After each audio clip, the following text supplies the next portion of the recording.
क्या कहा था मैंने आपको? जैसे जैसे राहुल गांधी की भारत जोड़ो यात्रा हिंदी पट्टी में प्रवेश करेगी, उनके खिलाफ दुष्प्रचार और तेज हो जाएगा। अब भारतीय जनता पार्टी यह आरोप लगा रही है कि राहुल गांधी की भारत जोड़ो यात्रा में पाकिस्तान जिंदाबाद के नारे लगे, और ये नारे कहां लगे? मध्य प्रदेश के अंदर। मैं आपको बतला दूं दोस्तों, कांग्रेस ने इसे बीजेपी का घिनौना कांड बताया है, हथकंडा बताया है, और यह भी कहा है कि जिस वीडियो का हवाला मध्य प्रदेश के मुख्यमंत्री शिवराज सिंह चौहान दे रहे हैं और भारतीय जनता पार्टी के आईटी सेल का मुखिया अमित मालवीय दे रहा है, ये दोनों डॉक्टर्ड वीडियोज हैं, यानी फेक वीडियोज हैं। और कांग्रेस ने यह भी कहा है कि उनके खिलाफ कानूनी कार्रवाई की जाएगी। दोस्तों, वो वीडियो आपके सामने ये है जिसका हवाला दिया जा रहा है। इस वीडियो में हो क्या रहा है कि राहुल गांधी चल रहे हैं और फिर अचानक एक आवाज आती है। अब ये आवाज पाकिस्तान जिंदाबाद है या नहीं है, जाहिर सी बात है, इसकी फॉरेंसिक जांच होनी चाहिए, नंबर एक। नंबर दो, अमित मालवीय ने जिस वीडियो का हवाला दिया है यहां पर, उसमें वो जो नारा है वो पूरा भी सुनाई नहीं दे रहा, वो अचानक कट जाता है बीच में। और मैं आपको बतलाना चाहता हूं कि इस पर मध्य प्रदेश के मुख्यमंत्री शिवराज सिंह चौहान ने भी टिप्पणी की है।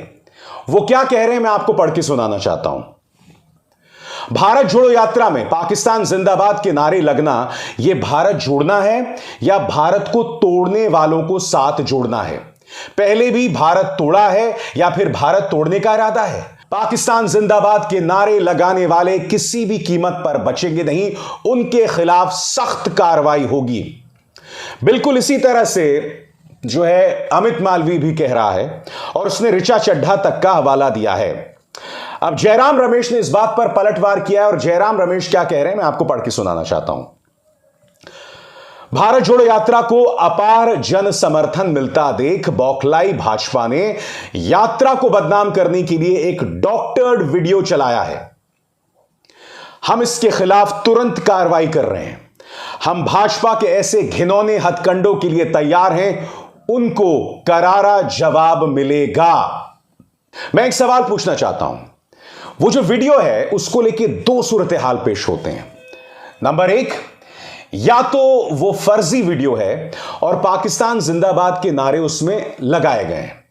नंबर दो, किसी ने वहां पहुंचकर वो नारा लगाया है।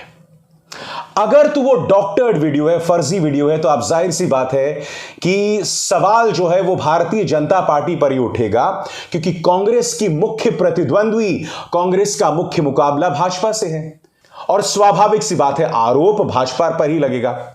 मगर जब दूसरी सूरत हाल की हम बात करेंगे, अगर वाकई वहां पर किसी ने पाकिस्तान जिंदाबाद के नारे लगाए, तो मैं एक सवाल पूछना चाहता हूं, यह यात्रा कहां चल रही थी? यह यात्रा चल रही थी मध्य प्रदेश में। मध्य प्रदेश में किसका शासन है? भाजपा का। अब कोई व्यक्ति भाजपा शासित मध्य प्रदेश में पाकिस्तान जिंदाबाद के नारे कैसे लगा सकता है? और हम सब सोच ही रहे थे कि एक अरसा हो गया है स्मृति ईरानी ने राहुल गांधी पर कुछ कहा ही नहीं, और कल उन्होंने राहुल गांधी को ट्रोल करना शुरू कर दिया और खुद बुरी तरह से फंस गई। मैं आपको बतलाना चाहूंगा कि किस तस्वीर पर वो ट्रोल कर रही हैं। राहुल गांधी की यह तस्वीर है, वो पहुंचे थे ओमकारेश्वर मंदिर में, और यहां पर राहुल गांधी क्या कह रहे हैं आपके स्क्रीन पर। शिव त्याग हैं और तप भी, करुणा भी हैं और रुद्र भी, अनादि और अनंत हैं, आज द्वादश ज्योतिर्लिंगों में से एक। भगवान ओमकारेश्वर मंदिर में आराधना और साथ में नर्मदा आरती करने का सौभाग्य प्राप्त हुआ। हर हर नर्मदे, हर हर महादेव।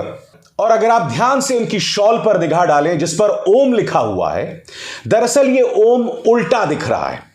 अब स्मृति ईरानी ने अपने दिमाग का इस्तेमाल किया और उन्हें ट्रोल करने लगी। स्मृति ईरानी ने क्या किया? राहुल गांधी को उल्टा कर दिया। अब उल्टा करके हुआ क्या? ओम जो है अब वो सीधा दिखने लगा है, और स्मृति ईरानी कह रहे हैं अब ठीक है, ओम नमः शिवाय। मैं आपको दिखलाना चाहूंगा दोस्तों, स्मृति ईरानी ने गड़बड़ क्या की। दरअसल होता क्या है कि अगर एक शॉल पर लिखा हुआ है ओम ओम ओम ओम, मगर अगर आप उसे फोल्ड करके अपने गले पर डालते हैं तो होता क्या है कि आधे में तो सीधा सीधा दिखाई देता है, क्योंकि वो एक लय में लिखा हुआ है। तो आधे में वो उल्टा दिखाई देगा ही, क्योंकि आपने उसे बीच में से फोल्ड कर दिया है। इसी बात का जिक्र अनु मित्तल कर रही हैं, जो कि कांग्रेस की एक समर्थक हैं। उन्होंने राहुल गांधी की पूरी तस्वीर पेश की है। आप देख सकते हैं, आधी तस्वीर में शॉल में ओम सीधा दिखाई दे रहा है और आधी में जो है वो उल्टा दिखाई दे रहा है। तो स्मृति ईरानी ने इस बात का जिक्र तो किया, मगर कहीं ना कहीं अपनी जग हंसाई करवा दी दोस्तों, क्योंकि ये साइंस है और आप जानते हैं भारतीय जनता पार्टी के नेताओं का विज्ञान, इन तमाम चीजों, लॉजिक से कई बार दूर दूर तक का नाता नहीं होता। अब पार्टी जो है उनकी खिंचाई कर रही है। श्रीनिवास जो कि पार्टी के नेता हैं, वो क्या कह रहे हैं? उन्होंने दो तस्वीर पेश की है। पहली तस्वीर ऊपर जब सिलेंडर के दाम 400 रुपए थे, दूसरी तस्वीर उल्टी स्मृति ईरानी, उनका जो एक सीरियल होता था उसकी तस्वीर जिनमें उनका मुंह बंधा हुआ है, अब 1100 रुपए। अब श्रीनिवास कह रहे हैं अब ठीक है। यही नहीं, कांग्रेस नेता श्रीनिवास ये वीडियो भी पेश कर रहे हैं जिसमें एक गाय या सांड न जाने क्या है, या बैल है, वो एक सिलेंडर को अपने सींग से मारने का प्रयास कर रहा है। और इसमें श्रीनिवास कह रहे हैं 2022 आज जब एलपीजी 1100 का है अब ठीक है, 2014 और जब एलपीजी 400 रुपए का हुआ करता था। दरअसल स्मृति ईरानी को इन तमाम चीजों में उलझने के बजाय गंभीर राजनीति करना चाहिए, नंबर एक। नंबर दो, उन्हें उस अहम सवाल का जवाब देना चाहिए जो मैंने अपने कार्यक्रम में उठाया था कि स्मृति ईरानी ने दावा किया था कि सिली सोल्स बार से मेरे परिवार का कोई रिश्ता नहीं है। और आप जानते हैं एक आरटीआई सामने आया था जिसमें पता चला था कि स्मृति ईरानी के जो पति थे उनकी कंपनी और सिली सोल्स के बीच में सीधा नाता था। स्मृति ईरानी ने आज तक उस सवाल का जवाब नहीं दिया। इसलिए मेरा मशवरा स्मृति ईरानी से कि इस अहम सवाल का जवाब दीजिए और गंभीर राजनीति कीजिए। मैंने आपको कार्यक्रम की शुरुआत में बताया था और पिछले कई कार्यक्रमों में बताया था, जैसे जैसे राहुल गांधी हिंदी पट्टी में प्रवेश करेंगे उन पर गंभीर आरोप और साजिशों का वो शिकार होने लगेंगे। ये मत भूलिए कि उनकी यात्रा की तुलना यहां ये गोदी पत्रकार इमरान खान से कर रहा है।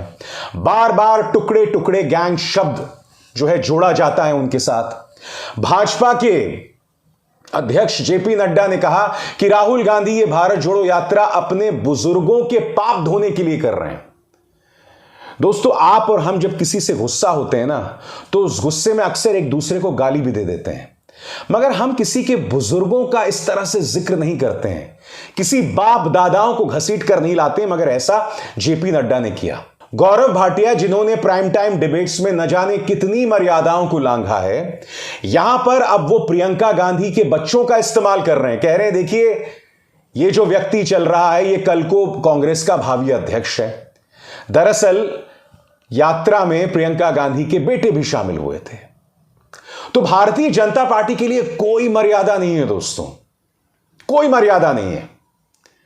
आपको याद होगा कि जब भी राहुल गांधी किसी बुजुर्ग महिला, किसी लड़की को गले लगाते थे तो उसको लेकर इनके पार्टी के नेता लगातार अश्लील टिप्पणी करते थे। एक छोटी सी लड़की जो मुसलमान थी वो राहुल गांधी का हाथ पकड़कर चल रही थी तो संबित पात्रा ने यह तक कह दिया था कि ये देखिए धार्मिक तुष्टिकरण चल रहा है। इनके दिमाग में इतना ज्यादा जहर है। बहरहाल अब मैं उस वीडियो का रुख करना चाहूंगा। सबसे पहली बात, उसकी पूरी फॉरेंसिक जांच होनी चाहिए, हकीकत तक पहुंचा जाना चाहिए कि यह नारा किसने लगाया।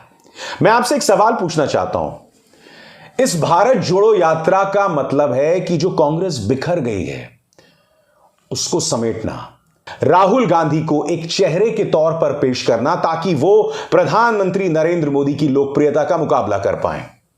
बहुत मुश्किल चुनौती है, कुछ लोग इसे असंभव भी कहेंगे, मगर मैं आपसे एक सवाल पूछना चाहता हूं कि जब कांग्रेस भाजपा का मुकाबला करना चाहती है तो क्या कांग्रेस ही अपनी यात्रा में पाकिस्तान जिंदाबाद के नारे लगवाएगी? भारतीय जनता पार्टी ने क्या इस देश की जनता को सल्फेट समझ रखा है, CH2SO4 समझ रखा है? तो ये तमाम मुद्दे हैं जिनसे मुंह नहीं मोड़ा जा सकता। नंबर एक, मुद्दे की हकीकत तक पहुंचना पड़ेगा कि क्या वो वीडियो डॉक्टर्ड है या नहीं, जैसा कि आरोप कांग्रेस लगा रही है। नंबर 2, अगर किसी और ने यह आरोप लगाए तो कटघरे में शिवराज सिंह चौहान सरकार है कि मध्य प्रदेश में इस तरह से लोग कैसे खुलेआम पाकिस्तान जिंदाबाद के नारे लगा सकते हैं। अब विशाल शर्मा को दीजिए इजाजत। नमस्कार। स्वतंत्र और आजाद पत्रकारिता का समर्थन कीजिए, सच में मेरा साथी बनिए। बहुत आसान है दोस्तों, इस ज्वाइन बटन को दबाइए और आपके सामने आएंगे ये 3 विकल्प, इनमें से एक चुनिए और सच के इस सफर में मेरा साथी बनिए।